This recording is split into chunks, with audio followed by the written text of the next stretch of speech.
May naalala lang akong bigla. Nung elementary ako, gustong-gusto ko matuto magbisikleta. Pag may nakikita ako ng mga kaidaran ko lang, tas marunong sila magbike, naiinggit ako. Kaya ang ginawa ko, nagpaturo ako dun sa mga kalaro ko na mas matatanda sa akin ng konti.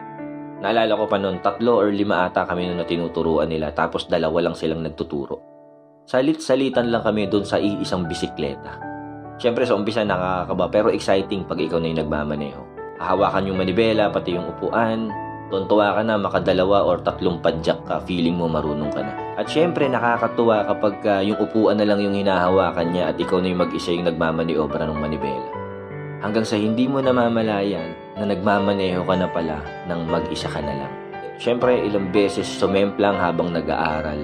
Parte yun ng proseso. At kahit nung marunong na ako at feeling ko magaling na ako magbike, sumisemplang pa rin. At sa mga semplang na yun, hindi naman ako natakot at nadala.